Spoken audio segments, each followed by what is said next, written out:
I think hearing these stories are so valuable because it does. We begin to think about what it must be like. And so why is doubling up so prevalent? And why do we hear this story? Like, it's usually part of the pathway of somebody ending up on the street. Right. They don't go from like having their nice, 4-bedroom house in the suburbs to being on the street. Yeah, it's a process and a sequence. Yeah. And often along the way, there's that period where you're doubled up. Right. Staying with family, staying with friends in an apartment not built for that many people. Right. And then the relational breakdown that leads to that. It's part of the reality in our community. Hi, I'm Jack Crowley. I want to welcome you to the Restorers Podcast. I'm glad you're with us today. I'm excited to share with you. This is season 3, and today we have a really special guest with us, Ron Gibson. It is great to have you back on the Restorers Podcast. Here we go again, Jack. Here we go again. And Ron, you have been part of our staff here at Water Street for 9-10 years. I'm almost 10. Yeah. All right. Yeah. And you are a senior life coach. Yes. Appreciate all that you do working hands-on with our guests. Thank you. And Appreciate helping provide the mentoring and leadership to our other life coaches. That's right. Today, we're going to be talking about something that actually technically HUD doesn't even consider homeless. When people are doubled up, when people are, they don't have their own place to live, they may be couch surfing, bouncing from house to house. They may have a place to stay for a few weeks with friends or family, but they're doubled up. So they're not technically considered homeless, but they don't have a home of their own. Yes, I understand that. When I first came to Lank, I was doubled up. I slept on my uncle's couch, you know what I mean? And it took me a minute. Like, I realized, like, I am homeless. I had a place to go, a place to stay. He gave me free range of his place to stay, but I was doubled up. If something goes wrong in that relationship, that's right. You've got nothing to fall back on. So some of our guests, that's been their story, right? Maybe even right before they came to Water Street, they were doubled up and something went wrong. We're going to listen to a couple of their stories and we're going to just talk about it. I've had my apartment and I've helped people, had people living with me, and I didn't have very good experiences with that. The people that I had living with me, were using, and I ended up relapsing with that, and I ended up losing my apartment. And I don't know, I guess sometimes it could be good, because I'm learning in healthy relations, it's like if you're two safe people, then I guess that it would be okay, but it wasn't a safe environment for me, and then, I lost a lot because of it. And then living in my car after that, living out of my car, had all my stuff, all my daughter's stuff. That's probably the worst feeling, I think, especially when you have kids, especially little kids. In this situation, here's a young woman who is actually trying to help others. Yeah. And so it doubled up. She was the one who actually had the apartment, but didn't go well for her. Yeah. The main thing is, she had the heart to help others, but people come with their mess, man. And then she's saying they use drugs.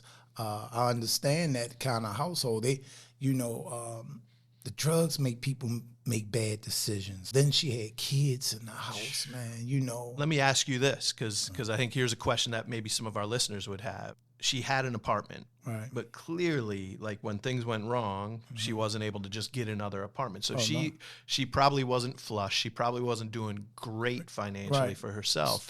Yet, here she is putting herself at risk to help someone else. We see that mindset a lot. We see that generosity amongst our guests, that even when they're at their lowest point, if they have a little bit, they're willing to share. Yeah. And so do you see that, and where do you think that comes from?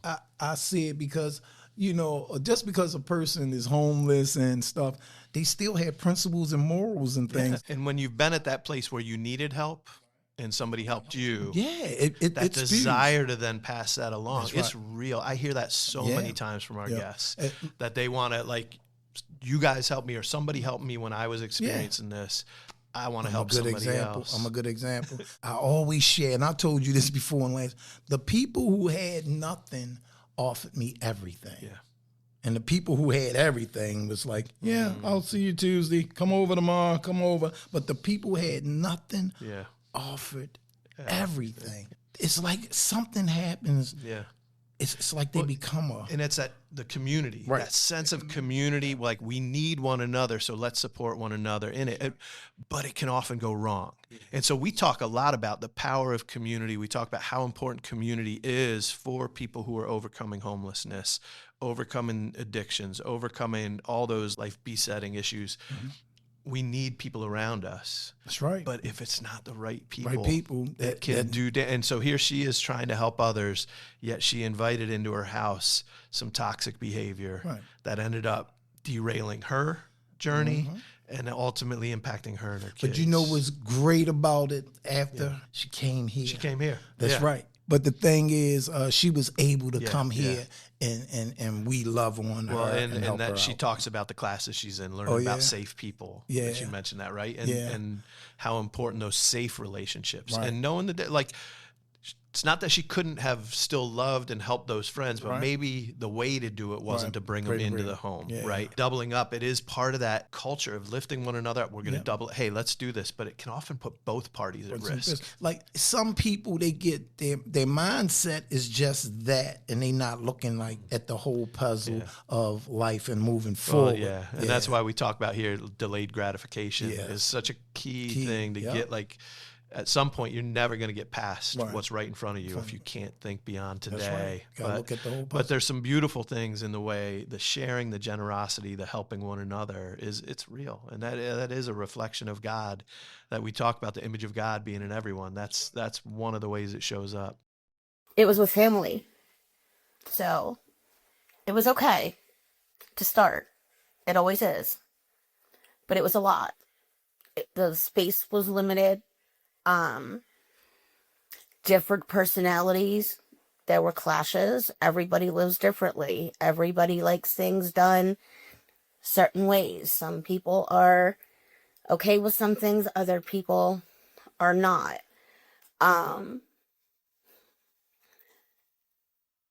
There was a lot expected of me, and of course I was willing to help because I was staying there. But at the same time, it got to be maybe a little bit taken advantage of. But how do you stand up and say that when they're giving you a place to stay? So being here is just better. It's better for me. I don't want to live with anybody. I want to be self-sufficient. And as long as I was there, I wasn't going to be. So it's better for me to be here. It's like she's cornered in a situation far as, losing a place to stay. So she just dealt with what was going on. Yeah. Clashes, arguments, fights, and that's everything. The thing. Like when it's built on a relational kind of generous offer, like, hey, you can stay with me. Right. Like there's not clarity from the beginning. Like, well, what does that mean? Like I can stay with you, but like I'm guessing. Right. I know. Rarely are they sitting down and filling out a contract and saying, okay, here's what, in exchange for you being able to stay here, here's what's going to be expected of you, and here's how we're going to help you. It's kind of like, no, it's the moment of generosity. Come stay with me. Let's do this. And then it's like, okay, personalities. Right. And I think that's one of the hardest things in being doubled up. Like if you've got your own apartment, you've got a lease. Right. You've got legal, avenues to deal with if there's conflict with you and your landlord if they change the rules out of nowhere. Now, does that always work? No, but you've got a little bit more to stand on. Whereas if it's just, somebody doing it out of the goodness of their heart, it's like tomorrow you're out. And living in that uncertainty. Like if I go back to the apartment tonight, is my stuff going to be on the front porch or in my room? How disruptive that can be. Yeah, and like when I stayed with my uncle, he was an old man, and he would come out early in the morning. I was sleeping on his couch, and he'd be like, "Hey, move! I gotta watch CNN." Yeah. You know what I mean? Yeah. Like those things brought friction. Yeah. But friction in his house, and I'm a visitor. Right. Now, she hinted at something in that about she was willing to help out. She was willing to do things. Right. But the expectations, it sounded like, kept getting bigger and bigger. Yeah.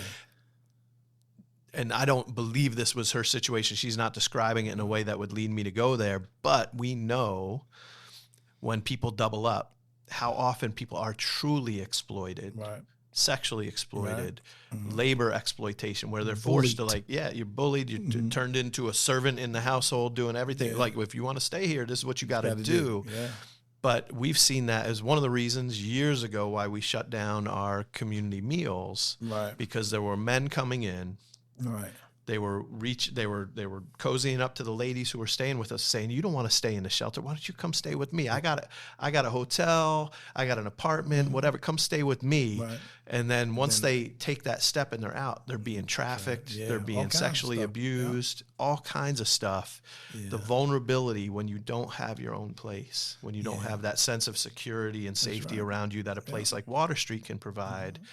Just opens the door to all kinds of trauma. Yeah, man. You're trying to help somebody, but I go back to that whole puzzle thing. You're not looking at the whole puzzle. And at the end of the day, we're all human. That's right. And we still got our mess. That's right. And we bring our mess to the table too. There you go. But let's I think there's one more clip we're going to listen to today, Ron. See what we can learn from this. But this lady lives there, and she was renting rooms. But I didn't have money, so she let me sleep on her room. People are so controlling. Sometimes their friendship goes way before. Like, if you my friend, my bestie, like, I don't want you with her because I don't like it, and like I can't stay there. I said, but it's my friend, and because I said that, she threw me out. I stayed 2 days in the street. It was cold. I was freezing, hungry. I was everything. Like, my blood pressure went up because I didn't have a bed. It was terrible. I just stayed for 2 or 3 days. Yeah, with the same clothes, but it's rough when you live in the street because you don't know what's the expectations and who you can find. I mean, you can be safe. Anybody's like, here, you can be safe. That is awesome. She said, here, you can be safe. Yeah. But just imagine, like, I don't know what led her to the house of that person who had the good intentions of helping. Right. But from what she's saying, the lady was controlling. Yeah. And I always talk about how guests come here and they come from doing what they want every day for months or for a couple of days. And then they come here and we say, hey, you got to go here. You got to be here. You got to be meeting. And then what they do, they not looking at, the God in us helping to serve them. They still hearing that controlling voice, and I understand that, man. I think hearing these stories are so valuable because it does. We begin to think about what it must be like. And so why is doubling up so prevalent? And why do we hear this story? Like, it's usually part of the pathway of somebody ending up on the street. Right. They don't go from like having their nice, 4-bedroom house in the suburbs to being on the street. It's a process and a sequence. Yeah. And often along the way, there's that period where you're doubled up. Right. Staying with family, staying with friends in an apartment not built for that many people. Right. And then the relational breakdown that leads to that. But the reality is it's part of the reality in our community. Right. So we heard 3 stories today of people who experienced that on the journey to ending up on the street and ending up at Water Street. Right. There are literally hundreds of people right now in our city, in our county, who are living doubled up. Yeah. And it's a hidden part of homelessness because it's not counted by HUD. We do that annual count where we count everybody who's in our shelters, in our transitional housing, in all the different things across the county, across the community. And then we count people who are on the street as best as we can find them. nobody is counting the people who are doubled up. That's right. You know, who are two families living in a 2-bedroom apartment with even more 6 kids combined. Yeah. Or the person who's in a rooming house who's got just their little, their studio or their room with a shared bathroom down the hall, and they invite their friend to stay with them too. Yeah. And so you've got so many different variations. We know the school districts are trying their best to count this. They're trying to pay attention to those kids who are they're maybe 16, 17 on their own, but couch surfing, staying at a friend's house. The youngest we take in is 18 and moving up. Right. And we have a few here. And my hearts get heavy. When I talk to them, a lot of them come from similar situations, but even worse. Yeah. Right? Oh, yeah. And then they don't even think they homeless. It's just sad to see them congregating together, because it's like they turn into a pack. But they be like what we talked about. They be helping and working. Yeah, they're helping each other with the immediate. The problem is with that is there's no long-term perspective of how do we take these next steps. And so, there's a lot of work to be done in our community around this. There's a lot. It's interesting you say, like, they don't even know they're homeless. And that, I think a lot of people who are doubled up, they would never admit that they're homeless. It's okay. It's okay to admit we need help. That's right. It's okay to take that next step of, like, not just the immediate need, but like, how do I take that step forward? Yeah, right. And again, doubling up can be a great short-term bridge, right?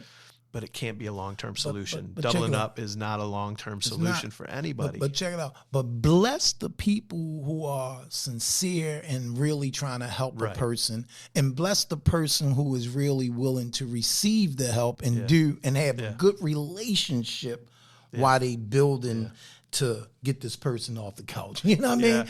Bless them. Yeah, and if it can be done with intentionality. Honestly, if I'm being completely honest with our listeners out there, healthy, supportive household environments, allowing somebody to double up for a season and then walking with them on that journey, that would be a beautiful part of the long-term solution. Yes. Because there aren't enough shelter beds. There aren't enough organizations like Water Street to deal with everybody who gets to that point. Right. And it is happening, but man, if there were more who would say, we can open up our home for a season. We can walk with somebody and provide that. And with the right guardrails, with the right supports, it could be part of the church's solution to homelessness is to do more of this. But when it's done out of desperation and necessity, we see the results. It often doesn't work. Sometimes it does, and praise God. And it takes time for people to get past those hurts. Yeah. Because when they come here or anywhere else, they bring that with them. And, like, y'all should, you better, you gotta, and we just doing the best we can. And even when we're like, hey, breakfast is at 6:45 or lunch is at 11:45. And that sounds like, if you don't show up at this time, you get no food. Yeah. And it's like, and nobody said it that way. Yeah. We said, hey, if you're hungry, there's a meal right here at this time. Yeah. But it's because of what we've experienced in our past. We bring so much baggage to it. But it's been interesting to hear these stories. Ron, I appreciate your insights and feedback on this. And I hope that our listeners, as you've heard this conversation, as you've heard, more importantly, from our guests. That's right. Maybe this is a part of homelessness you've never even thought of before, that there's this stage where people don't even recognize it themselves that they're homeless. There are people in our community. There are kids in your schools who are living doubled up, either their whole family with another family or couch surfing, staying with family and friends that you don't even know about. It's all around us. Yes. It's real. When those things fall apart, that's when we see them at Water Street. But hopefully this has been enlightening. Hopefully it's been encouraging to you today. Thank you, Ron, for being a part of this conversation. You're welcome, man. Thank you for listening to the Restorers podcast. Have a wonderful day.